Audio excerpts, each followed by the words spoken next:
আলা রাসূলিল্লাহ বাদ। সুপ্রিয় দর্শক শ্রোতা ভাই বোন, আসন্না ফাউন্ডেশন স্টুডিও থেকে আপনাদের সঙ্গে যুক্ত হয়েছি। আসন্না ফাউন্ডেশন আয়োজিত সাপ্তাহিক সরাসরি প্রশ্ন উত্তরমূলক অনুষ্ঠান শরীর সমাধানের 228তম পর্বে নির্দিষ্ট সময়ের প্রায় 40 মিনিট পর আজ আমরা লাইভ অনুষ্ঠানে যুক্ত হয়েছি। তার কারণ আপনারা জানেন যে আসন্না ফাউন্ডেশন আয়োজিত এসএসসি এবং দাখিল পরীক্ষা সমাপনকারীদের জন্য আজ আমাদের যে অনুষ্ঠান ছিল সেখানে লাইভ সম্প্রচারিত হয়েছিল। তো লাইভের সমস্ত মেশিনপত্র সবগুলো আবার স্টুডিওতে এনে সেট আপ করার পর কিছুটা যান্ত্রিক ত্রুটি দেখা দিয়েছে, যার ফলে 40টি মিনিট আমরা স্টুডিওতে আপনাদের জন্য অপেক্ষা করেছি। যেহেতু দেরিতে আমরা সংযুক্ত হয়েছি, সেজন্য আজকের লাইভ অনুষ্ঠানটি আমরা ইনশাআল্লাহ 30 মিনিটে সমাপ্ত করব ইনশাআল্লাহ তাআলা। যেহেতু হজের কারণে আমাদের 1-2টি লাইভ অনুষ্ঠান আমরা এমনিতেই অংশগ্রহণ করতে পারবো না, সেজন্য আজকে 30 মিনিটের জন্য হলেও লাইভ অনুষ্ঠানটিতে আমরা অংশগ্রহণ করাটা প্রয়োজনীয় মনে করেছি, সেজন্য আপনাদের সঙ্গে যুক্ত হয়েছি। আশা করি আপনারা আমাদের সঙ্গেই থাকবেন এবং বিরতিহীনভাবে 30 মিনিটের লাইভ অনুষ্ঠানটি আমরা করবো ইনশাআল্লাহ তাআলা। যথারীতি অন্যান্য দিনের মতো আপনাদের যে কোনো জীবন জিজ্ঞাসা মন্তব্যের ঘরে লিখুন। আমরা ইনশাআল্লাহ আপনাদের বেশি থেকে বেশি সংখ্যক প্রশ্নের উত্তর দেওয়ার চেষ্টা অব্যাহত রাখবো, যদি আল্লাহ আমাদেরকে তৌফিক দান করেন। এবং জ্ঞানের অনুষ্ঠানটি অন্যদের মাঝেও আমরা ছড়িয়ে দিই, যাতে অন্যরাও সেখান থেকে তাদের প্রয়োজনীয় জ্ঞান আহরণ করতে পারেন। প্রিয় দর্শক, আর বিলম্ব না করে চলুন আপনাদের প্রশ্ন উত্তর আলোকিত ভুবনে আমরা প্রবেশ করি। ইতিমধ্যে আমি বিভিন্ন প্রশ্ন দেখতে পাচ্ছি। মোহাম্মদ শরীফ আপনি লিখেছেন, 2-1 দিনের মধ্যেই সংসদে বাজেট উত্থাপিত হবে। এবারের বাজেটে দেশি বিদেশি ঋণের সুদই দিতে হবে 1.25 লাখ কোটি টাকা। এ সম্পর্কে আপনি কি বলবেন? ভাই শরীফ, এ বিষয়ে আমরা এর আগেও একাধিকবার বলেছি, বাংলাদেশের সংখ্যাগরিষ্ঠ জনগণ যেহেতু মুসলিম এবং এদেশের মুসলমানরা অন্য যে কোনো বিষয়ের ক্ষেত্রে তাদের ত্রুটি বিচ্ছেদে যাই থাকুক না থাকুক, সুদ থেকে বাঁচার জন্য প্রত্যেকটা মানুষ কম বেশি চেষ্টা করে। যার কারণে আমরা দেখি যে কনভেনশনাল ব্যাংকগুলো পর্যন্ত ইসলামী ব্যাংকিংয়ের উইং খুলতে বাধ্য হয়, কারণ মানুষ সুদকে ঘৃণা করে, সুদ থেকে বাঁচার চেষ্টা করে। এজন্য জাতীয় বাজেটে সুদি ঋণের নির্ভরতা কমানোটা এটা আমাদের সংশ্লিষ্ট কর্তৃপক্ষের নৈতিক দায়িত্ব, সরকারের নৈতিক দায়িত্ব। কারণ জনগণ যে জিনিসটি চায় না, সে জিনিসটি জনগণের উপরে যথাসম্ভব চাপানো থেকে বিরত থাকাটা তাদের অবশ্যই দায়িত্বের মধ্যে পড়ে। বিধায় আমাদের জাতীয় বাজেটে এই সুদি ঋণের নির্ভরতাটা কমাতে হবে এবং সেটার জন্য আমরা এর আগে বলেছি যে সংশ্লিষ্ট বিষয় বিশেষজ্ঞরা তাদের মতামত দিবেন। আমরা আমাদের ক্ষুদ্র জ্ঞান থেকে আমাদের একজন দেশের নাগরিক হিসাবে যে বক্তব্য আছে সেখান থেকে আমরা বলতে চাই যে বহু খাত আছে যে খাতগুলোতে আসলে কৃচ্ছতা সাধন করলে, অপচয় বন্ধ করলে আমাদের অনেকখানি সুদি ঋণের উপর নির্ভরতা কমানো যাবে। ধরা যাক যে আমাদের সরকারি কর্মকর্তাদের জন্য যে লাক্সারিয়াস গাড়িগুলো কেনা হয়, এই গাড়িগুলোর ম্যাক্সিমামই ঢাকার মধ্যে বা শহরের মধ্যেই চলাফেরা করে। এমনকি লং রুটেও যদি চলাফেরা করে, সেখানে লাক্সারিয়াস গাড়ির প্রয়োজনীয়তা খুব বেশি আছে যে তা কিন্তু নয়। কিন্তু চাইলে আমরা তুলনামূলক কম দামের গাড়ি দিয়ে পারপাস সার্ভ করতে পারি। এরকম সরকারি কাজে কী পরিমাণ অপচয়, অপব্যয় এবং এমন সব ব্যয় হয় যে ব্যয়গুলোকে চাইলেই সংকোচন করা সম্ভব। শুধুমাত্র এভাবে সব জায়গায় যদি সংকোচন নীতি অবলম্বন করা হয়, তাহলে আমার মনে হয় যে সুদি ঋণের উপর নির্ভরতা অনেকাংশেই কমানো সম্ভবপর হবে। তাছাড়া এর জন্য দীর্ঘমেয়াদী পরিকল্পনাও করা দরকার, যে একটা সময় যেন সুদি ঋণের উপর নির্ভরতা সম্পূর্ণরূপে কমানো যায়। আল্লাহ রাব্বুল আলামিন সংশ্লিষ্টদেরকে সেই তৌফিক দান করুন। আমাদের সবাইকে প্রত্যেকের যার যার জায়গা থেকে সুদ থেকে মুক্ত থাকার জন্য আমাদের ব্যক্তিগত পর্যায়ে, রাষ্ট্রীয় পর্যায়ে যার যার জায়গা থেকে যার যার করণীয় আছে, সংশ্লিষ্ট সবাই যার যার দায়িত্বগুলো আমরা পালন করবো। আল্লাহ তাআলা আমাদেরকে তৌফিক দান করুন। মোহাম্মদ ফাহাদ আপনি লিখেছেন, সম্প্রতি ঢাকায় একটি গোলটেবিল অনুষ্ঠিত হয়েছে, শিরোনাম আসুন মাসিক নিয়ে কথা বলি। একান্ত ব্যক্তিগত বিষয় নিয়ে ধরনের অনুষ্ঠানের আয়োজন সম্পর্কে আপনার মন্তব্য কী? এটা আমার মনে হয় অতি সম্প্রতি নয়, তবে সম্প্রতি এটা নিয়ে আলোচনা উঠেছে। তবে এ ধরনের অনুষ্ঠান প্রায় হয়ে থাকে আমাদের দেশের শিক্ষা প্রতিষ্ঠানগুলোতে সচেতনতার নাম দিয়ে মাসিক এবং এ জাতীয় বিষয়গুলোকে নিয়ে খোলামেলা আলাপ আলোচনা করার জন্য একটা শ্রেণী মানুষ আমাদের সাধারণ কিশোর কিশোরীদেরকে এবং শিক্ষার্থীদেরকে উদ্বুদ্ধ করছে। প্রশ্ন হলো যে মাসিকের মতো বিষয়কে খোলামেলা কেন আলাপ করতে হবে? তারা বলছেন ট্যাবু ভাঙবেন। এই ট্যাবু ভাঙতে হবে কেন? অর্থাৎ তথাকথিত ট্যাবু ভাঙার নামে আপনি মাসিকের মতো একান্ত ব্যক্তিগত এবং সিক্রেট পার্সোনাল বিষয়গুলোকে খোলামেলা আলোচনা কেন করছেন? আমরা অনেকেই হয়তো জানি না যে এই চক্র বিদেশি এনজিও এবং তাদের মদতদাতা, তাদের এদেশি এজেন্ট যারা আছে, তারা এই মাসিক নিয়ে আপনার আলাপসালাপ, প্যাড নিয়ে আলাপসালাপ, এই জাতীয় বিষয় নিয়ে আলাপসালাপ তারা স্কুলে খুল্লম খোলা করার জন্য তারা ক্যাম্পেইন করছে। এবং রীতিমতো আমাদের অনেকের কাছে এটা বেশ মানে গা সওয়া নয়, শুধুমাত্র অনেকে এটাকে অ্যাপ্রিসিয়েট করছি, আমরা মনে করছি যে কাজটা হয়তো ভালো। আমার প্রশ্ন হলো যে মানব ইতিহাসের শুরু থেকে আজও পর্যন্ত মেয়েদের যে মাসিক হয়ে থাকে, এই মাসিক নিয়ে খুল্লম খোলা আলাপ আলোচনা না হওয়ার কারণে কি ক্রাইসিস তৈরি হয়েছে, সমস্যাটা কি তৈরি হয়েছে? যদি বলেন যে কোথাও কোনো মেয়ে এ সম্পর্কে খুব বেশি খোলামেলা না হওয়ার কারণে বা না বলতে না পারার কারণে তার কোনো সমস্যা হয়েছে, তো সেটার রেশিও কতটুকু? আর এখন এটা নিয়ে খোলামেলা আলোচনা করার যে ফলশ্রুতি সেটা কি, সেটা দিনের আলোর মতো পরিষ্কার এবং কারোর সেটা বোধহয় আর বলে বোঝানোর অপেক্ষা রাখে না। দেখুন, মানুষের স্বভাবজাত লজ্জা, লাজুকতা, এটা মানুষের অনেক বড় একটা সম্পদ। এটা যখন হারিয়ে ফেলে কোনো সমাজের মানুষ, তখন সে সমাজ থেকে মানুষ ভালো কিছু আশা করে না, সেখান থেকে কল্যাণের কোনো কিছু মানুষ পায় না। মাসিকের মতো পার্সোনাল বিষয় নিয়ে তো আলাপ আলোচনা করতে, মানুষ তো মলমূত্র ত্যাগ করে, সেটাও তো পার্সোনাল বিষয়, তো সেটা নিয়ে একেবারে খুল্লম খোলা গোল টেবিল বৈঠক করে আলোচনা করেন তো দেখি? নিশ্চয়ই সেটা আপনি আলোচনা ওইভাবে করবেন না। আজকাল এই ক্যাম্পেইন যারা করছে তারা এও বলছে যে বাবা ভাইকে মাসিকের প্যাড আনতে দেন এবং এটা গোপন করতে হবে কেন? আমার প্রশ্ন হলো যে গোপন করার মধ্যে সমস্যাটা কোন জায়গায়? আমাদের সমাজে এই মানে যুগ যুগ ধরে যে চলে আসছে এই বিষয়ে মানুষের স্বভাবজাত লাজুকতা, আর এটা তো লাজুকতার বিষয়, এটা এমন এক বিষয় যে এটা আসলে খোলামেলা আলোচনার বিষয় না। পশ্চিমা যে সংস্কৃতি, তা সেখানে আপনার মানুষের যৌন কর্মকেও তারা আজকাল ব্যক্তিগত কর্ম বা গোপন কর্ম তারা মানতে রাজি না। তো মলমূত্র ত্যাগ করার জন্য আর তাহলে এটা কি এখানেও আর ওয়াল দেওয়ার দরকার কি? গ্লাস লাগাই দেন, এটাকেও আর ব্যক্তিগত কাজ বলার দরকার কি? খুবই দুর্ভাগ্যজনক। এরা আমাদের সমাজের তরুণদের মধ্যে, কিশোরদের মধ্যে নির্লজ্জতাকে ছড়িয়ে দিতে চায়। এদের বিরুদ্ধে আমাদের সোচ্চার হতে হবে। এরা আমাদের সমাজে নানা মুখরোচক স্লোগান দিয়ে এ ধরনের ক্যাম্পেইন করছে এবং এই সমস্ত ক্যাম্পেইনের কুফল আমরা দেখতে পাচ্ছি। আজ আমাদের কিশোরদের যে ভয়াবহ দুরবস্থা, এর অন্যতম কারণ হলো তাদের এই স্বভাবজাত যে লাজুকতা, সেটাকে তারা তুলে দেওয়ার অপচেষ্টায় লিপ্ত আছে। এমনি মাসুম বাচ্চা লিখেছেন, কোনো সম্পদের নেশাব পরিমাণ মালিক হলে 1 বছর অতিবাহিত হওয়ার পর ওই সম্পদ যদি নেশাব পরিমাণ না থাকে তাহলে যাকাত দিতে হবে কিনা? সকল সম্পদকে 1 বছর অতিবাহিত হওয়া শর্ত? কোনো সম্পদ, কেউ যদি নেশাব পরিমাণ সম্পদের মালিক হয়েছে, এরপর মাঝখানে যদি কোনো সম্পদ এসে যুক্ত হয়, তাহলে ওইটার আর 1 বছর অতিবাহিত হওয়া জরুরি নয়।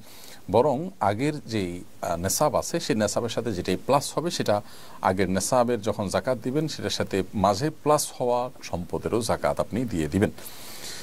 আব্দুল্লাহ আল জুবাইর আপনি লিখেছেন, ব্যাংক থেকে লোন নেওয়া হারাম, কিন্তু বিপদে পড়ে কেউ যদি নিয়ে ফেলে এই গুনাহের ক্ষমা কি হবে? কিভাবে তওবা করলে আল্লাহ তাআলা মাফ করবেন? ভাই আব্দুল্লাহ আল জুবাইর, সুদী ব্যাংকের লোন বা সুদী প্রতিষ্ঠান থেকে সুদভিত্তিক লোন নেওয়া হারাম।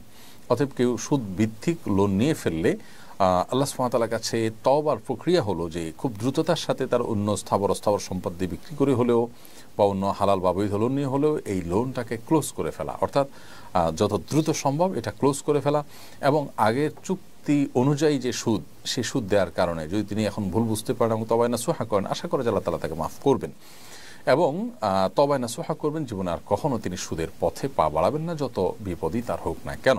আশা করে যে আল্লাহ রাব্বুল আলামিন ক্ষমা করবেন, কারণ তিনি ক্ষমাশীল, তিনি ক্ষমাকে ভালোবাসেন। ইন্নাল্লাহা ইউহিব্বুত তাওয়াবিনা ওয়া ইউহিব্বুল মুতাতাহহিরিন। আল্লাহ তাআলা তওবা করে আল্লাহর দিকে যারা আসেন তাদেরকে আল্লাহ তাআলা ভালোবাসেন, বিধায় তওবা করে গুনাহ মাফ চাইলে আশা করে যে আল্লাহ তাআলা মাফ করবেন। নদী এআইডি থেকে আপনি লিখেছেন, কিভাবে দোয়া করলে দোয়া কবুল হয়? দেখুন, দোয়া আল্লাহ তাআলার সবচেয়ে প্রিয় আমল, বান্দার এই আমলটা আল্লাহ সবচেয়ে বেশি পছন্দ করেন, বিধায় দোয়া আমাদের করা উচিত। দোয়া কবুলের প্রক্রিয়া 3টি হয়ে থাকে হাদিসের আলোকে। একটা হলো আমি যা চাইলাম কাঙ্ক্ষিত তা পেয়ে গেলাম, আরেকটা হলো যা চাইলাম তা পেলাম না, কিন্তু বিপরীতে এমন কিছু পেলাম যেটা আসলে এই দোয়ার চাইতেও, যেটা কাঙ্ক্ষিত আমি চেয়েছি দোয়ার মাধ্যমে, এর চাইতেও গুরুত্বপূর্ণ কিছু, সেটা যদি আমি পেয়ে যাই তাহলে সেটা হবে এর চাইতেও গুরুত্বপূর্ণ। হতে পারে আমি আমার জন্য একটা জিনিসকে ভালো মনে করে আল্লাহর কাছে চাইছি, আল্লাহ তাআলা সেটা না দিয়ে অন্য একটা জিনিস দিলেন যা আমি আসলে চাইনি, অথচ সেটা আমার জন্য আরও বেশি ইম্পর্টেন্ট। এরকম অনেক সময় আমাদের দোয়া কবুল হয়। আবার কোনো কোনো ক্ষেত্রে আমার কাঙ্ক্ষিত বিষয়টা দুনিয়ার তার কোনো বিনিময় না দিয়ে আল্লাহ তাআলা আখিরাতে তার বিনিময় দিবেন। এটাও দোয়া কবুলের একটা প্রক্রিয়া এবং পদ্ধতি। তো সব ক্ষেত্রেই আল্লাহ রাব্বুল আলামিনের কাছে বান্দা কল্যাণের আশা করবেন। এবং কখনো নিরাশ হবেন না। দোয়া কবুলের শর্ত পূরণ করে দোয়া করলে ইনশাআল্লাহ দোয়া কবুল হবে, সেই ব্যাপারে জোরালোভাবে তিনি আশা রাখবেন। হালাল ভক্ষণ থাকা, হালাল উপার্জন থাকা, সেই সাথে অবৈধ বা অন্যায় কোনো কাজের জন্য দোয়া না করা, দোয়া করে দোয়া কবুলের জন্য তাড়াহুড়া না করা, এই বিষয়গুলো দোয়া কবুলের জন্য মৌলিকভাবে শর্ত। আলী হাসান লিখেছেন, আমি যে দোকানে চাকরি করি সে দোকানে মালিক মাঝে মধ্যে দোকানে থাকেন না, তখন দোকান বন্ধ করতেও নিষেধ করে যান। আমার তখন দোকানে নামাজ পড়া লাগে, এখন কি ওই জায়গায় চাকরি করা আমার জন্য জায়েজ হবে? ভাই আলী হাসান, দোকানে যদি নামাজ পড়তেই হয় তার দোকানে একাধিক ব্যক্তি থাকলে তাদেরকে নিয়ে জামাতে নামাজ পড়বেন, এবং মাঝে মধ্যে এরকম হলেও প্রায় সময় আপনি যেন জামাতে সামিল হতে পারেন মালিকের সাথে, সেটি নিয়ে আপনি আলোচনা করবেন, বোঝাপড়া করার চেষ্টা করবেন। আর যদি আপনার সাথে আর কেউ না থাকে বা কেউ আপনাকে তিনি জামাতে নামাজ পড়ার কোনো সুযোগ না দেন, তাহলে সেক্ষেত্রে অবশ্যই আপনি বিকল্প কোনো চাকরি খোঁজার চেষ্টা করবেন এবং আল্লাহ তাআলার উপরে আস্থা রাখবেন, ভরসা রাখবেন। আল্লাহ তাআলা আপনার রিজিকের ব্যবস্থা ইনশাআল্লাহ অবশ্যই করবেন। সেভাবে সিরিয়াসনেসের সাথে আপনি চেষ্টা করবেন এবং বিকল্প নিয়ে ভাববেন। মোহাম্মদ ফাহাদ লিখেছেন, সম্প্রতি ঢাকায় একটি গোলটেবিল অনুষ্ঠিত হয়েছে, শিরোনাম হলো আসন মাসিক নিয়ে কথা বলি। সরি, এটা নিয়ে আমরা তো একবার উত্তর দিয়েছি। শামসুল ইসলাম আপনি লিখেছেন, আমার বয়স 35, আমি কোরআন হিফজ করতে চাই, আমি কিভাবে তা করতে উদ্যোগ নিতে পারি, পরামর্শ দিতে অনুরোধ করছি। ভাই শামসুল ইসলাম, 35 বছর বয়সে কেউ চাইলে কোরআন কারীম হিফজ করতে পারে। আপনার তেলাওয়াত যদি বিশুদ্ধ না থাকে তাহলে আপনার প্রথম কাজ হবে তেলাওয়াত বিশুদ্ধ করা। আপনার আশেপাশে কোনো মসজিদের ইমাম, খতিব, কোনো হাফেজ এরকম কোনো ব্যক্তির শরণাপন্ন হয়ে তাদের মাধ্যমে কোরআন কারীমের বিশুদ্ধ করার কাজটি আপনি সব কিছুর আগে করবেন। এর পাশাপাশি আপনি যদি সুযোগ পান তাহলে সেক্ষেত্রে আপনার দায়িত্ব হবে হেফজ শুরু করে দেওয়া। কোনো একজন হাফেজে কোরআন যিনি কোনো একটা মসজিদের দায়িত্ব পালন করছেন অথবা কোনো একটা মাদ্রাসার দায়িত্ব পালন করছেন, এক কথা যিনি হাফেজ, এরকম কোনো ব্যক্তির শরণাপন্ন হয়ে তার সহযোগিতা নিয়ে আপনি প্রতিদিন একটু একটু করে তেলাওয়াত করবেন এবং যেটা তেলাওয়াত করছেন সেটা সালাতের মধ্যে, নামাজের মধ্যে বারবার করে নফল নামাজে, ফরজ নামাজে আপনি পড়তে থাকবেন। ইনশাআল্লাহ আপনি এভাবে যদি ধীরে ধীরে শুরু করে দেন, আশা করা যায় আল্লাহ রাব্বুল আলামিন একসময় আপনাকে অবশ্যই তৌফিক দান করবেন এবং আপনি ইনশাআল্লাহ তাআলা আপনার কাঙ্ক্ষিত জায়গায় পৌঁছতে পারবেন, অর্থাৎ আপনি আপনার হিফজ সম্পাদন করতে পারবেন। আল্লাহ তাআলা আপনাকে সেই তৌফিক দান করুন। আমরা মনে প্রাণে আপনার জন্য দোয়া করছি। মুবাশশির আলী আপনি লিখেছেন, বর্তমানে অনেক আলেম বিয়ের সময় মেয়ের সামনে বসে কবুল পড়ায়, এটা কতটুকু ইসলাম সম্মত? দেখুন, বিয়ের সময় মেয়ের সামনে বিয়ের আগদ হতে পারে যদি মেয়ে পর্দা পুশিদার মধ্যে থাকে, কোনো অসুবিধা নেই। পর্দা পুশিদার মধ্যে থেকে যদি আগদ হয় তাহলে সে আগদ অনুষ্ঠান জায়েজ আছে। আর যদি পর্দা পুশিদার খেলাফ হয় তাহলে সেক্ষেত্রে মেয়েকে উপস্থিত রেখে এমনটি করার কোনো কারণ নেই, কারণ পর্দা ইসলামের ফরজ বিধান, বিধায় সেই ফরজ বিধান বিবাহের মধ্যে লঙ্ঘন হলে সেটা কিন্তু নাজায়েজ কাজ হবে। বিধায় এই বিষয়টি খেয়াল রাখতে হবে যে মেয়ের উপস্থিতিতে যদি আগদ হয়ে থাকে সেখানে পর্দা ঠিকমতো হচ্ছে কি হচ্ছে না।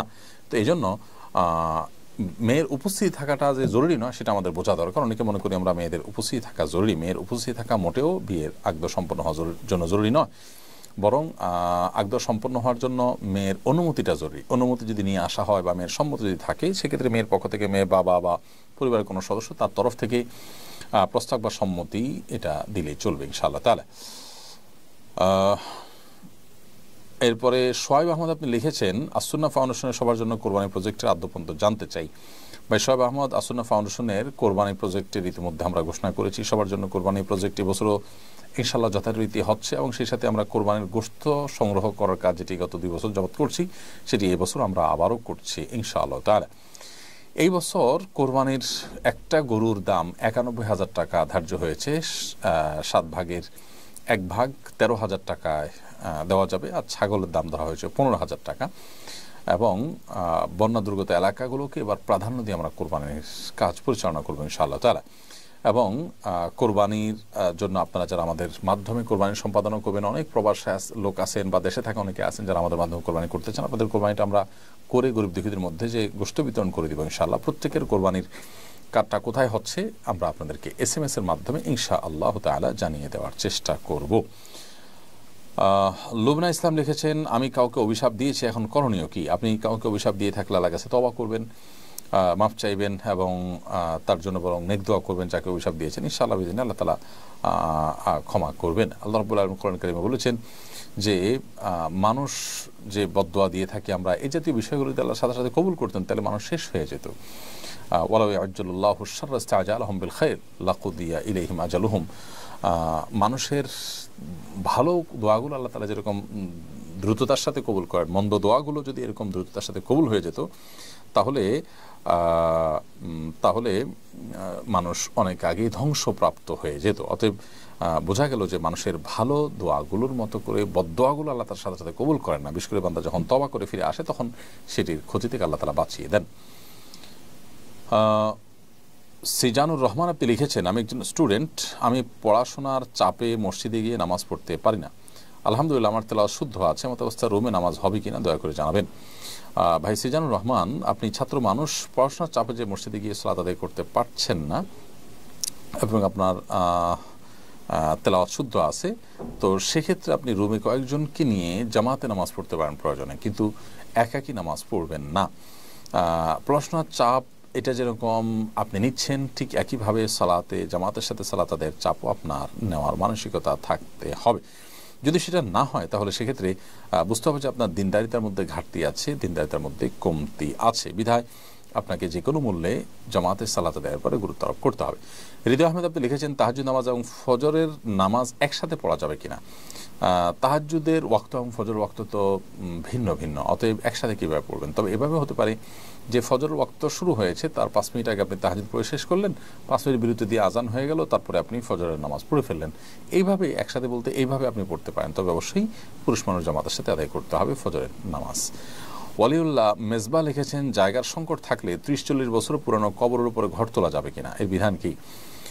যদি কবরের লাশ মাটির সাথে মিশে যায় এবং বিকল্প কোনো জায়গা না থাকে, কেউ নিরুপায় হয়, তাহলে সেক্ষেত্রে কবরের উপরে রাস্তাঘাট করা বা ঘরবাড়ি করাকে অনেক ওলামা ইকরাম জায়েজ বলেছেন, যদি অনেক ওলামা ইকরাম সেটাকে সর্বাবস্থায় কবরস্থানের পরে কোনো স্থাপনা করাকে মাকরুহ বলেছেন।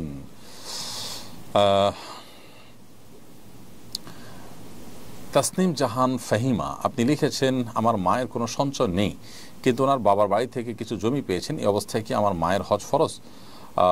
বোন তাসনিম, আপনার মায়ের কোনো সঞ্চয় যেহেতু নেই, অতএব বাবার বাড়ি থেকে যে জমি পেয়েছেন সেই জমির উপার্জনের উপরে তিনি যদি নির্ভর থাকেন অথবা তার ফসলের উপর নির্ভর থাকেন, তাহলে সেক্ষেত্রে তার সেই জমি বিক্রি করে তার জাকাতও দিতে হবে না, হজও করতে হবে না। আর যদি ওই জমির উপরে নির্ভরতা তার করতে না হয়, বরং এটা এমনিতেই পড়ে থাকে, তাহলে সেক্ষেত্রে এই জমি বিক্রি করে হজ করার মতো সুযোগ থাকলে তিনি হজ করবেন। একজন নারীর হজ করার জন্য 2জন লোকের হজের টাকা লাগে, মাহরাম এবং তার নিজের, সেরকম টাকা যদি হয় টাকা এগুলা বিক্রি করে তাহলে তাকে হজ করতে হবে। আর জাকাতের বিষয়টা হলো যে ল্যান্ড যদি বিক্রির উদ্দেশ্যে না থাকে, জাস্ট পড়ে আসে অ্যাজ এ অ্যাসেট অথবা ফসল উৎপাদন করছেন, তাহলে ল্যান্ডের ভ্যালুর উপরে জাকাত আবশ্যক হয় না। জায়ান আহমদ আপনি লিখেছেন, নামাজ বা কোনো আমল করার সময় মনের অজান্তে লোক দেখানোর কথা মনে হয়, সাথে সাথে অনুতপ্ত হয়ে এতে কি দিয়া হবে? না, এতে দিয়া হবে না ইনশাআল্লাহ। নিজের ইচ্ছার বাইরে মনের ভিতরে যে আপনার চিন্তা আসে, এই চিন্তার কারণে মানুষ গুনাহগার হবে না, এটা শয়তান সৃষ্টি করে, এবং এটা আসার সঙ্গে সঙ্গে মানুষ যখন অনুতপ্ত হয়, লজ্জিত হয়, নিজেকে ভৎসনা করে এবং তওবা করে ফিরে আসেন, আশা করে যে আল্লাহ রাব্বুল আলামিন তাকে ক্ষমা করবেন। মামুন বিল্লাহ আপনি লিখেছেন, প্রাকৃতিক দুর্যোগ এলেই কেউ একে আল্লাহর গজব সাব্যস্ত করেন, অথচ এতে অনেক আলেম ওলামাও মারা যান, আসলেই কি এসব আল্লাহর গজব? আমরা এর আগে বিভিন্ন সময় বলেছি যে প্রাকৃতিক দুর্যোগ মানেই আল্লাহর গজব মনে করাটা এটা আমাদের জ্ঞানের স্বল্পতার কারণে আমরা করে থাকি। মূলত প্রাকৃতিক দুর্যোগ এটি কখনো কখনো আল্লাহ তাআলার তরফ থেকে বান্দার জন্য পরীক্ষা হিসাবে থাকে, কখনো কখনো এটি আল্লাহ তাআলা দিয়ে থাকেন বান্দার সবর এবং মর্যাদার মাধ্যমে তার মর্যাদা বৃদ্ধি করবার জন্য, আবার কখনো কখনো মানুষের কৃতকর্মের ফসল স্বরূপ দিয়ে থাকেন। অতএব এটাকে সর্বাবস্থায় আপনার গণহারে আল্লাহ তাআলার পক্ষ থেকে আযাব বা গজব হিসাবে আখ্যায়িত করা এটা মোটেই দায়িত্বশীলতার পরিচয় নয়। শাহিনা আফরোজ নিশি লিখেছেন, আমার এক বোন তার প্রবাসী স্বামীকে তালাক দিয়ে একই দিনে প্রেমিককে বিয়ে করে, তার এই বিয়ে এবং তালাক বৈধ হয়েছে কিনা, না হলে করণীয় কি? তা আর এই মেয়ে যদি তার ভুল বুঝে পূর্বের স্বামীর কাছে ফেরত যেতে চায়, যেতে পারবে কিনা, পারলে কি করতে হবে? বোন শাহিনা, প্রথম কথা হলো যে এই ধরনের প্রশ্নের উত্তর কোনো আলেমের সাথে সরাসরি সাক্ষাৎ করে ডিটেল লিখে তারপরে নেওয়ার চেষ্টা করতে হবে, কারণ এখানে অনেকগুলো পাল্টা প্রশ্নের ব্যাপার আছে যে প্রশ্নগুলো আপনাকে আমি করতে পারছি না এখানে। অতএব আমি অনুরোধ করব যে কোনো একটা ফতোয়া বিভাগে, কোনো বড় কোনো মাদ্রাসায় কোনো মুফতি থাকলে তার সাথে ফেস টু ফেস আপনি বিস্তারিত জানিয়ে তারপরে এই সমস্যার সমাধান নেওয়ার চেষ্টা করবেন। বিশেষ করে তিনি কি তালাক দিয়েছেন কিভাবে, একজন স্ত্রী তো তার স্বামীকে তালাক দিতে পারেন না, তাহলে তার প্রক্রিয়াটা কি ছিল, অর্পিত তালাকের ছিল কিনা, অর্পিত তালাকের শর্ত পাওয়া গেছে কিনা, অনেকগুলো ব্যাপার স্যাপার থাকবে। তবে মৌলিকভাবে একটু বলে রাখি যে একজন স্বামীর সাথে কোনো নারীর যদি বৈধ ডিভোর্সও হয়, এখানে আদৌ বৈধ ডিভোর্স হয়েছে কিনা আমরা জানি না, যদি বৈধ ডিভোর্স হয়েও থাকে তারপরও তিনি সাথে সাথে আরেকটি বিয়ে করলে পরবর্তী বিয়েটা অবৈধ হয়, সে বিয়ে বাতিল এবং সে বিয়ে গ্রহণযোগ্য নয়। আর পূর্বের স্বামীর কাছে ফিরে যাওয়াটা নির্ভর করবে যে তালাক তার কোন পর্যায়ে আছে, তিনি কোন পর্যায়ে তালাক দিয়েছেন, সেটা আদৌ তালাক হয়েছে কিনা, হলে কয় তালাক হয়েছে, এগুলোর উপর নির্ভর করবে। বিধায় এই বিষয়ে আমি আসলে উত্তর দিতে পারছি না আপনাকে। সাবির হোসেন লিজেন আপনি লিখেছেন, না বুঝে ওয়াদা করে ওয়াদা ভঙ্গ করলে কোনো ক্ষতি হবে কিনা। না বুঝে ওয়াদা করেছেন, এমন ওয়াদা যেটা আসলে রক্ষা করতে পারবেন না, তো এটা আপনি ভঙ্গ করেছেন, তাহলে সেক্ষেত্রে আল্লাহ তাআলার কাছে তওবা করবেন, খাঁটি তওবা, যে এ ধরনের দায়িত্ব জ্ঞানহীনতার কাজ আর করবেন না। কারণ ওয়াদা করার পর ওয়াদা খেলাফ করা গুনাহের কথা এবং কবিরা গুনাহ, তো এই কবিরা গুনাহ থেকে আল্লাহ তাআলার কাছে মাফ চাইতে হবে, তওবা নাসুহা এবং খাঁটি তওবা করতে হবে। এরপর প্রশ্ন হলো, আমি একটি হিন্দু সম্প্রদায়ের মেয়ে, আমি ইসলাম ধর্মকে বিশ্বাস করি এবং আল্লাহর ইবাদত করতে চাই। এখন আমি যদি প্রকাশ্যে ইসলাম ধর্ম গ্রহণ করি তাহলে আমার পরিবার আমাকে ত্যাগ করবে, এমন অবস্থায় আমার কি করা উচিত, আমার পরামর্শ চাই। ধন্যবাদ বোন, আল্লাহ তাআলা আপনাকে হেদায়েতের পথে আসার তৌফিক দান করুন, আমরা আপনার জন্য মনে প্রাণে দোয়া করছি। আর আপনার প্রশ্নের উত্তর হলো যে আপনি যখন ইসলাম ধর্মের সত্যতা বিশ্বাস করেন মনে প্রাণে এবং আল্লাহর এবাদত আপনি করতে চাচ্ছেন, তাহলে সেক্ষেত্রে আপনার সৎ সাহস থাকতে হবে। প্রকাশ্যে ইসলাম এর কথা বললে পরিবার আপনাকে ত্যাগ করবে, সেজন্য নতুন মুসলিমদের সাপোর্ট করে এরকম প্রতিষ্ঠানগুলোর সাথে যোগাযোগ করে আপনি আপনার করণীয় ঠিক করবেন এবং একজন প্রাপ্তবয়স্ক মানুষ হিসাবে আপনার সে রাইট এবং অধিকার কিন্তু আছে। বিধায় দিন বা ইসলাম গ্রহণ করার পর নানা রকম কোনটা সময় পরিস্থিতির মুখোমুখি আমাদেরকে হতে হবে, সে বিষয়গুলো মাথায় রেখেই কিন্তু আমরা অগ্রসর হতে হবে। বিকজ সাহাবীদের কথা যদি আমরা বলি, ইসলামের ইতিহাসের প্রথম জিজ্ঞার সোনালী মানব যারা ছিলেন তাদের কথা যদি বলি, তারা ইসলাম গ্রহণ করার ফলে নানা রকমের বাধা বিপত্তির মুখোমুখি হয়েছেন, এরপরও তারা কিন্তু ইসলাম থেকে পিছপা হননি।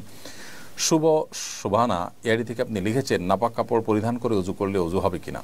নাপাক কাপড় পরিধান করে যদি কেউ অজু করেন, অজু হয়ে যাবে, কারণ অজুর সাথে আসলে এটা সম্পর্ক নয়। তবে পরনে থাকা কাপড় নাপাক থাকলে যত দ্রুত সম্ভব সেটাকে পরিবর্তন করা কিংবা ধোয়া উচিত। বাট এই অবস্থায় যদি অজু করেন কেউ, অজু হয়ে যাবে, অজু হওয়া না হওয়ার সাথে এটা সম্পর্ক নয়। তবে হ্যাঁ, নাপাক কাপড় শরীরে লাগার কারণে যে অংশে নাপাক লেগেছে সে অংশটা ধুয়ে তাকে নামাজ পড়তে হবে।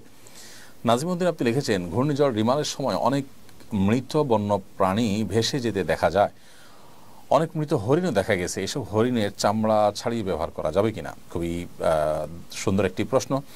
আপনার প্রশ্ন উত্তর হলো যে অবশ্যই এই হরিণের চামড়া ছাড়িয়ে আমরা ব্যবহার করতে পারবো। কোনো প্রাণী যদি মারাও যায়, জবে করা না হয়, তারপরও সেই প্রাণীর চামড়া ছিলে এরপরে সেই চামড়া যথারীতি আপনার প্রসেস করে এটাকে ব্যবহার করতে চাই, সেটা করা যাবে। মৃত প্রাণীর গোশত খাওয়া যাবে না, কিন্তু চামড়া ছাড়িয়ে সেটির ব্যবহার করা ঠিকই জায়েজ আছে। বিপি রুবায়েদ আহমদ আপনি লিখেছেন, আমরা জানি সন্তানের বেহেশত মায়ের পায়ের নিচে, আবার এটাও শুনি স্ত্রীর বেহেশত স্বামীর পায়ের নিচে, এটা তো পরস্পর বিরোধী। মহিলাদের বেহেশত একই সঙ্গে স্বামী এবং মায়ের পায়ের নিচে কিভাবে হতে পারে? দেখুন, জান্নাতের ব্যাপারে মায়ের আনুগত্য বাবার আনুগত্যের মধ্যে জান্নাত নিহিত রয়েছে, এই মর্মে বর্ণনা রয়েছে। এবং স্বামীর পায়ের নিচে স্ত্রীর বেহেশত এরকম কোনো বর্ণনা আছে বলে আমার জানা নেই যে স্বামীর পায়ের নিচে স্ত্রীর বেহেশত। বরং সর্বাবস্থায় মা বাবা তাদের আনুগত্যের মধ্যে জান্নাত নিহিত রয়েছে। তবে হ্যাঁ, একজন নারী তিনি বিবাহের পর অবশ্যই তার স্বামীর আনুগত্য করবেন, বৈধ নির্দেশগুলো তিনি মেনে চলবেন, সেটি ভিন্নতর বিষয়। বদরুদ্দিন আপনি লিখেছেন, একজন গায়ক সম্প্রতি বলেছেন গানের মাধ্যমে উপার্জিত অর্থ হারাম খাওয়া উচিত নয় বলে তিনি সেসব দিয়ে খাবার কেনেন না, এগুলো দিয়ে বাড়ি বানিয়েছেন। খাবার কেনেন ব্যবসার টাকা দিয়ে, হারাম টাকা দিয়ে বাড়ি বানানোর বিষয়টা সম্পর্কে ইসলাম কি বলে? ভাই বদরুদ্দিন, যে গায়ক এটি বলেছেন তিনি সম্ভবত ইসলামের এই নির্দেশনাটা বুঝতে ভুল করেছেন। মূলত হারাম খাওয়া নিষেধ এর মানে এই নয় যে আক্ষরিক অর্থে শুধু খাওয়া, তার মানে হারাম উপার্জন করাটাই নিষেধ। উপার্জন করে আপনি সেটাতে বাড়ি কিনলেন নাকি পোশাক কিনলেন না খাবার খেলেন না কি করলেন সেটা ইস্যু নয়। হারাম উপার্জন করতে আল্লাহ তাআলা আমাদেরকে নিষেধ করেছেন। আর খাওয়া কথাটি মোটা দাগে বোঝানো হয়েছে, এর উদ্দেশ্য শুধুমাত্র আক্ষরিক অর্থে খাওয়াটাই নিষেধ আর বাকি কাজ অনুমোদিত, ব্যাপারটা কিন্তু সেরকম নয়। মাহমুদুল হাসান আপনি রেখেছেন, দেশের একটি পাবলিক বিশ্ববিদ্যালয়ের নারী ভিসি নারী পুরুষকে একত্র করে বিশ্ববিদ্যালয়ের মসজিদের মূল অংশে অনুষ্ঠান করতে চাইলে মসজিদের ইমাম সাহেব এটা উচিত নয় বলে জানান। এর পরিপ্রেক্ষিতে পরবর্তীতে অন্য একটি মিথ্যা অজুহাতে ইমামকে অব্যাহতি দেওয়া হয়। বিষয়টা নিয়ে সমালোচনা হচ্ছে, নিয়ে আপনার মন্তব্য জানতে চাই। বিষয়টি আমাদের নজরে এসেছে, খুবই গর্হিত কাজ। এ ধরনের কিছু মানুষ, এ ধরনের কিছু নীতিহীন এবং ভ্রষ্ট মানুষ, তাদের কারণে বিশ্ববিদ্যালয়গুলোর প্রতি মানুষের দিন দিন বীতশ্রদ্ধ ভাব এটা বাড়ছে এবং মানুষ দিন দিন আস্থা হারিয়ে ফেলছে দেশের এই শিক্ষা প্রতিষ্ঠান বা বিদ্যাপীঠ, সর্বোচ্চ বিদ্যাপীঠগুলোর উপর। মসজিদে নারী পুরুষ মিলে যে কোনো প্রোগ্রাম করবে, মসজিদ তো এ কাজের জন্য নয়। মসজিদ তো অন্য 10টা জায়গার মতো নয়, এটা আল্লাহর ঘর। অতএব এখানে ইমাম সাহেব নিষেধ করে তার দায়িত্বই তিনি পালন করেছেন। মসজিদে যদি কোনো নারী নামাজ পড়তে আসেন, তিনি যথা নিয়মে পর্দার সাথে তিনি আলাদা করে নামাজ পড়বেন। কিন্তু নারী পুরুষ একসাথে মিশ্রিত অবস্থায় আপনি সেখানে বিভিন্ন অনুষ্ঠান করবেন মসজিদের মধ্যে, এটা কোনো অবস্থাতে জায়েজ নয়। ইমাম সাহেব যেটি বলেছেন সেটি সত্যই বলেছেন। ইমাম সাহেবের কথাকে যদি তিনি সহ্য করতে না পারেন, তাহলে সেক্ষেত্রে তার সেটা সহ্য ক্ষমতার ঘাটতি এবং কমতি। তিনি ইমাম সাহেবের প্রতি এই কারণে অন্য অজুহাত তুলে যে ইমাম সাহেবের চাকরি থেকে তাকে অব্যাহতি দেওয়ার উদ্যোগ নিয়েছেন, সেটি অবশ্যই গর্হিত কাজ করেছেন এবং তার উচিত তওবা করা, আল্লাহর ভয় করে ফিরে আসা। আমাদের সবাইকে আল্লাহর কাছে চলে যেতে হবে। আমাদের অন্যায়, অনাচার, ক্ষমতার দম্ভ, এর সবগুলোর জন্য আল্লাহ তাআলা কিছু কিন্তু আমাদেরকে বিচারের মুখোমুখি হতে হবে। বিধায় আমরা আশা করব যে ইমাম সাহেবকে তার চাকরি ফিরিয়ে দেওয়া হবে এবং এই ভিসি তাকে যথাযথভাবে তার এই কৃতকর্মের জন্য প্রায়শ্চিত্ত করতে বাধ্য করা হবে। এটি আমরা প্রত্যেকটা মানুষই আশা করব এবং যে কোনো বিভাগ মানুষই সেটা আশা করবে। না হলে সমাজের মানুষের আস্থা দিন দিন তলানিতে যেতে থাকবে দেশের সর্বোচ্চ বিদ্যাপীঠগুলোর ব্যাপারে। খাদিজাতুল কুবরা আপনি লিখেছেন, আমি একজন স্টুডেন্ট, আমার পড়াশোনা মনোযোগী হতে পারছি না, আগের মতো ভালো রেজাল্ট করতে পারি না, চেষ্টার পরেও হয় না, এখন আমার কি করা উচিত? বোন খাদিজাতুল কুবরা, আপনার পড়াশোনার প্রতি মনোযোগী না হওয়ার অন্যতম বড় কারণ হতে পারে আপনার সোশ্যাল মিডিয়ার আসক্তি, মোবাইল ফোন ইত্যাদিতে ব্যস্ত থাকা ইত্যাদি ইত্যাদি। যদি এরকম কিছু হয়ে থাকে তাহলে সেক্ষেত্রে আপনি সেগুলো থেকে বেরিয়ে আসতে হবে এবং পড়াশোনায় মনোযোগ সৃষ্টি করবার জন্য আপনি রাতে তাড়াতাড়ি ঘুমিয়ে ভোরে উঠে পড়াশোনা করতে পারেন। সেটাও পড়াশোনার প্রতি মনোযোগ সৃষ্টি করতে সহায়ক ভূমিকা রাখতে পারে। এছাড়া আপনি ভালো কোনো সাইকিয়াট্রিস্টের সাথে যোগাযোগ করতে পারেন, ভালো কোনো কাউন্সিলের সাথে যোগাযোগ করতে পারেন এবং একজন বিচক্ষণ বিদগ্ধ আলেমের কাউন্সিলিংয়েও আপনার উপকার বয়ে আনতে পারে। পুরো অবস্থা জেনে তারপর আপনাকে পরামর্শ দেওয়াটা সহজ হবে। শাবিনা সুলতান আপনি রেখেছেন, আমি মানসিকভাবে খুবই কষ্টে আছি, আর সহ্য হচ্ছে না, কিভাবে নিজেকে সামলাবো। দেখুন, ইমানদারের কষ্টের, যে কোনো মানুষের কষ্টের একটা শেষ আছে, সীমানা আছে। দুনিয়া জীবন শেষ হয়ে গেলে আমাদের এই কষ্টগুলো আর থাকবে না। এজন্য একজন ইমানদার যে কোনো কষ্টে ভেঙে না পড়ে, মুষড়ে না পড়ে তিনি আল্লাহর প্রতি আস্থা রাখবেন এবং ভরসা রাখবেন। মনে রাখবেন যে এই পরিস্থিতি আপনার যে কষ্টের কারণ হচ্ছে, এটার এক সময় এন্ডিং আছে, এর একটা শেষ আছে, বিধায় এক সময় এটা শেষ হবে। বিধায় আপনি সবর করবেন এবং আল্লাহ সুবহানাহু ওয়া তাআলার কাছে কেমন বাক্যে দোয়া করবেন। আল্লাহ তাআলা তার প্রিয় নবীদেরকে, তার প্রিয় রাসূলদেরকে জীবনে অনেক বেশি বিপদ আপদ দিয়েছেন, পেরেশানি দিয়েছেন। অতএব তারা কিন্তু সেগুলোতে সবর করেছেন, ভেঙে পড়েন নাই। আপনি ভেঙে পড়বেন না, আল্লাহ তাআলার কাছে দোয়া করবেন। দুরুদ এবং দোয়া ইউনুস এবং ইস্তেগফার বেশি বেশি পাঠ করবেন এবং বিশেষ করে এই ধরনের পরিস্থিতিতে আল্লাহ তাআলার কাছে ডিপ্রেশন থেকে বাঁচার জন্য দোয়া করবেন। আল্লাহুম্মা ইন্নী আউযু বিকা মিনাল হাম্মি ওয়াল হাযান। আল্লাহ আপনার কাছে টেনশন, পেরেশানি, ডিপ্রেশন থেকে আমরা পানাহ চাই। আশা করা যায় আল্লাহ তাআলা আপনার প্রতি রহম করবেন। আব্দুল্লাহ জুবাইর লিখেছেন, দ্রুত বিবাহের জন্য কি কোনো আমল আছে? স্পেসিফিক কোনো আমল নেই, তবে দ্রুত বিবাহের জন্য আপনি নিজের উপার্জন করার পাশাপাশি আল্লাহ তাআলার কাছে সাধারণ সময় দোয়া করলেন এবং প্রচেষ্টা অব্যাহত রাখলেন। আশা করা যায় আল্লাহ তাআলা আপনাকে সফল করবেন। ফরিদ কবির লিখেছেন, লিচুর ক্ষেত্রে একটা ব্যাপার প্রায় লক্ষ্য করা যায়, পরিমাণে কম থাকে। যারা পরিমাণে কম দেয় তাদের ব্যাপারে ইসলাম কি বলে? কোরআন কারীম আল্লাহ তাআলা বলেছেন, ওয়াইলুল লিল মুতাফফিফিন।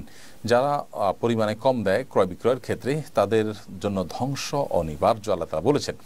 এবং কওমে সামুদের যে ত্রুটিগুলো ছিল, তমল থেকে একটা ছিল যে তারা মাপে কম দিত। আরও বিভিন্ন জাতির এই ধরনের অপরাধ কর্ম ছিল এবং তার ফলশ্রুতিতে তাদের প্রতি আল্লাহ তাআলা আযাব এসেছে। আখির নবী মুহাম্মদ সাল্লাল্লাহু আলাইহি ওয়াসাল্লামের উম্মতের উপর একসাথে আযাব এসে সমূলে তাদের ধ্বংস করবে না। তবে আল্লাহ তাআলা কোরআনে ঘোষণা দিয়েছেন, ওয়াইলুল লিল মুতাফফিফিন, যারা ওজনে কম দেয় তাদের ধ্বংস অনিবার্য, সেটা আজ হোক আর দুদিন পরে হোক। বিধায় আল্লাহ তাআলার কাছে অবশ্যই এর জন্য জবাবদিহিতার মুখোমুখি হতে হবে এবং কিয়ামতের ময়দানের বিচার হবে, জাহান্নামে যেতে হবে। বান্দার হক এমন কঠিন বিষয় যে বান্দার হক আল্লাহ তাআলা মাফ করবেন না। বান্দার হক বান্দার কাছ থেকে যদি আপনি সেটার সুরাহা করে যেতে না পারেন, তাহলে মৃত্যুর পর আল্লাহ তাআলার কাছে আপনার প্রত্যেকটা পয়সার জন্য আপনাকে হিসাব দিতে হবে। সেখানে একজন লিচু বিক্রেতা 100 লিচু বলে দিলেন, তিনি জানেন সেখানে 10টা কম আছে, ইচ্ছা 10 কমায় দিলেন। তো এই যে বিজনেস তিনি করছেন, তিনি এর জন্য হারামে লিপ্ত এবং আল্লাহ তাআলার কাছে জবাবদিহি করবেন। বিধায় আল্লাহর ভয় তাদের মধ্যে থাকা উচিত এবং মনে রাখা যদি এই সম্পদ আমাদেরকে সুখ দিতে পারে না যদি আমরা হারাম পদ্ধতিতে সেটি কামাই। সোহেল সুন্দরা লিখেছেন, বই বিনিময় উৎসব, এক বই বিনিময় অন্য বই বিনিময় কি সুদের পর্যায়ে পড়ে? যদি কারোর কাছে বই থাকে, একটা বই দিয়ে তিনি আরেকটা বই লেনদেন করেন পরস্পরের মধ্যে, তো এটা সুদের আওতায় পড়বে না। আশিক মণ্ডল আপনি লিখেছেন, কসর নামাজ জামাতে কিভাবে পড়বে এবং জুমার দিন কিভাবে কসর করব? কসর নামাজ আপনি যখন জামাতে পড়বেন তখন ইমাম সাহেব যদি মুসাফির হন এবং মুক্তাদিরও মুসাফির হয় তাহলে উভয়ে কসর পড়বেন। আর যদি ইমাম সাহেব স্থানীয় হয় তাহলে সেক্ষেত্রে মুক্তাদির জন্য আর কসর প্রযোজ্য হয় না। মুক্তাদি মুসাফির হলেও ইমামের আনুগত্য করে পুরো নামাজ পড়বেন। আর জুমার দিন মুক্তাদি যদি মুসাফির হন, তিনি চাইলে জুমা না পড়ে জোহর পড়তে পারেন। আর যদি জুমা পড়েন তাহলে সেক্ষেত্রে জুমা ইমাম সাহেবের সাথে যথারীতি 2 রাকাত জুমাই পড়বেন, জুমার 2 রাকাতে তার কসর হয় না। মাহবুবুর রহমান লিখেছেন, ঘূর্ণিঝড় রিমালের দেশে দক্ষিণাঞ্চলে ব্যাপক ক্ষয়ক্ষতি হয়েছে, দুর্যোগকালে করণীয় কি? দুর্যোগকালে একে অন্যের সহযোগিতা করা খুব বেশি কর্তব্য। স্বার্থপরতার পরিচয় দেওয়া মোটেও উচিত নয়। সময় একরকম থাকে না, সময় পরিবর্তন হয়। সবচেয়ে বড় কথা হলো এই সময়গুলো আল্লাহ তাআলার সন্তুষ্টির লাভের বিরাট বড় সুযোগ আমাদেরকে তৈরি করে দেয়, এনে দেয়। সেজন্য সেই সুযোগটাকে সর্বোচ্চ সদ্ব্যবহার আমাদের করা উচিত এবং একে অন্যের পাশাপাশি দাঁড়ানো উচিত। ঘূর্ণিঝড় রিমাল দেশের দক্ষিণাঞ্চলে ব্যাপক ক্ষয়ক্ষতি হয়েছে, আসুন্নাহ ফাউন্ডেশনের কোনো ত্রাণ কার্যক্রম দেখতে পাচ্ছি না কেন? ধন্যবাদ আপনাকে আসুন্নাহ ফাউন্ডেশনকে স্মরণ করবার জন্য। আসলে দক্ষিণাঞ্চলে যে ক্ষয়ক্ষতি হয়েছে, প্রথমত সেই ক্ষয়ক্ষতিটা তো সন্দেহাতীতভাবে বেশ অনেক ক্ষয়ক্ষতি হয়েছে, কিন্তু আসুন্নাহ ফাউন্ডেশন এখান থেকে ত্রাণ কার্যক্রম পরিচালনা করার জন্য বেশ কিছু বিষয় আমরা গুরুত্বের সাথে খুব বিবেচনা করি। এর একটা হলো যে ক্রাইসিসটা যখন অনেক বেশি হয়, যখন আসলে কোনোভাবেই মানুষ সেটা টলারেট করার মতো থাকে না, তখন আমরা সর্বশক্তি দিয়ে নেমে পড়ার চেষ্টা করি।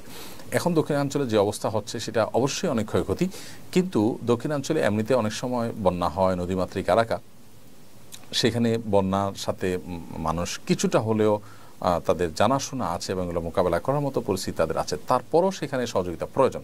কিন্তু আসুন্নাহ ফাউন্ডেশনের আপনারা জানেন যে অনেকগুলো প্রজেক্ট ইতিমধ্যে চলমান আছে। এই অবস্থায় আসলে অনেক জরুরি কাজ যেগুলো আমরা ইতিমধ্যে হাতে নিয়ে ফেলেছি সেগুলো শেষ না করে আসলে আমরা মুভ করতে পারছি না। যেজন্য আমরা ভাবছি যে আপাতত খাদ্যের কষ্টে সেখানে মানুষ আছে এবং অনাহারে মানুষ দিনাতিপাত করছে, এই লেভেলের কষ্টের চাইতে ঘরবাড়ি ভাঙন, অন্যান্য ক্ষয়ক্ষতিগুলো মানুষের বেশি হয়েছে, যার কারণে আমরা ইনশাআল্লাহ বন্যা পরবর্তী পুনর্বাসন করতে পারি কিনা সেটা নিয়ে আমরা ভাবছি, পর্যালোচনা করছি। এবং সেই সাথে কোরবানির যে প্রজেক্ট আমাদের আছে, ইনশাআল্লাহ কোরবানির প্রজেক্টটাকে আমরা এই ঘূর্ণিঝড় দুর্গত এলাকাগুলোতে বিশেষ প্রায়োরিটি দিয়ে আমরা সম্পাদন করার চেষ্টা করব ইনশাআল্লাহ তাআলা। সৌরভ ইসলাম সাজিদ লিখেছেন, ছোট একটা চাকরি করে বিয়ে করতে চাই, তবে মনের ভিতর নানা রকম দ্বিধাদ্বন্দ্ব আছে, এ বিষয়ে কিছু বলবেন?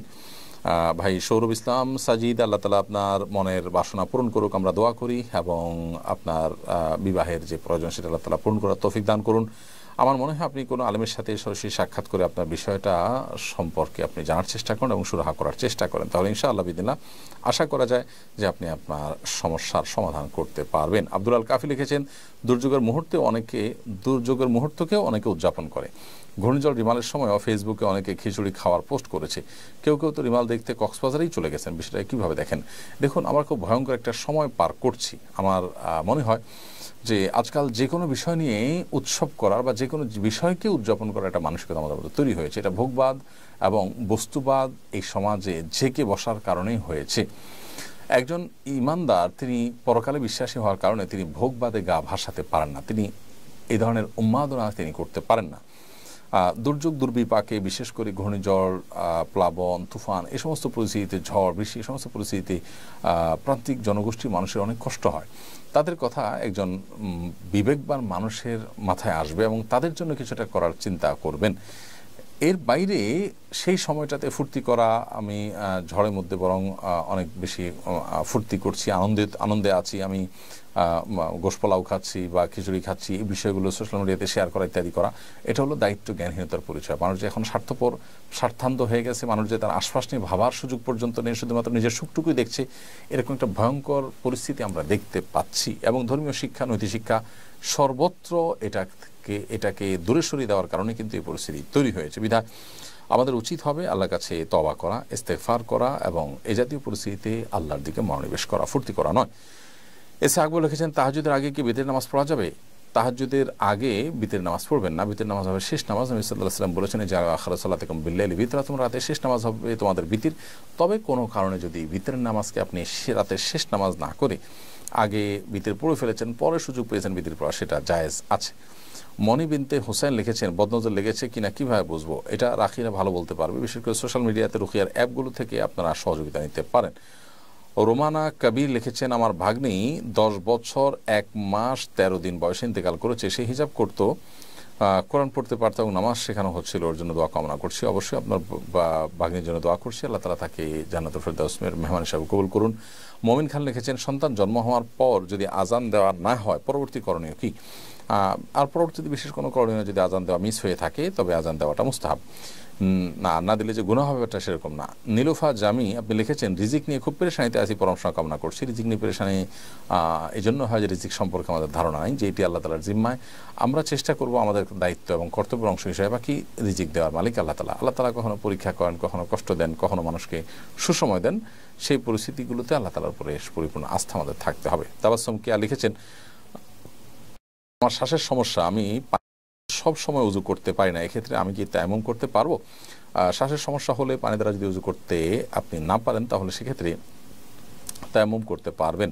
যদি গরম পানি দিয়ে ব্যবহার করতে পারেন তাহলে গরম পানি দিয়ে করবেন, যদি গরম পানিও করা না যায় তাহলে সেক্ষেত্রে নিরুপায় হলে আপনি তায়াম্মুম করতে পারবেন।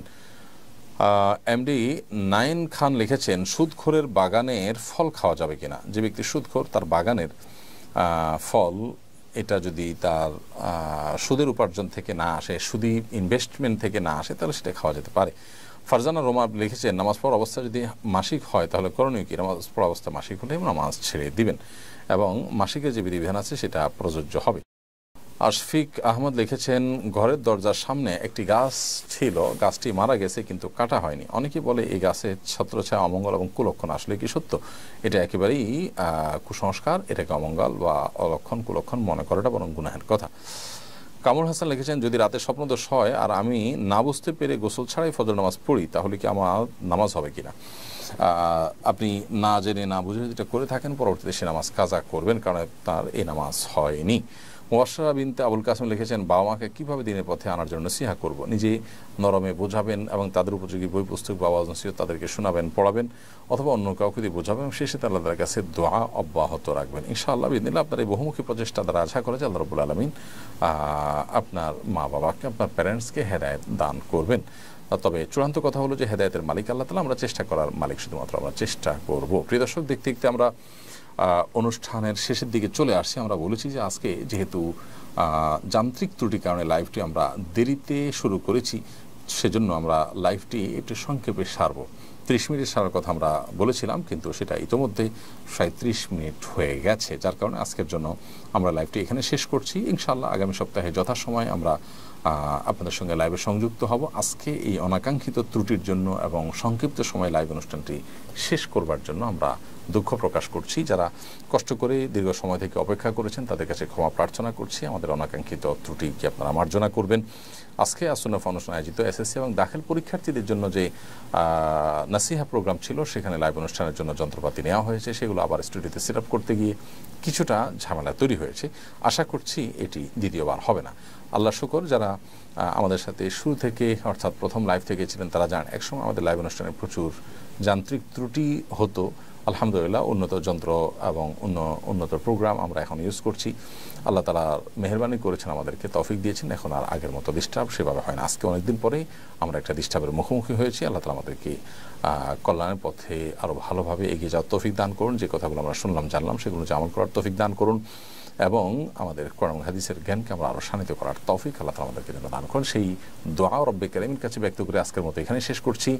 হাদা মা ইনদি ওয়াল ইলমু ইনদাল্লাহ ওয়া জাযাকুমুল্লাহু খায়রা। ওয়াসসালামু আলাইকুম।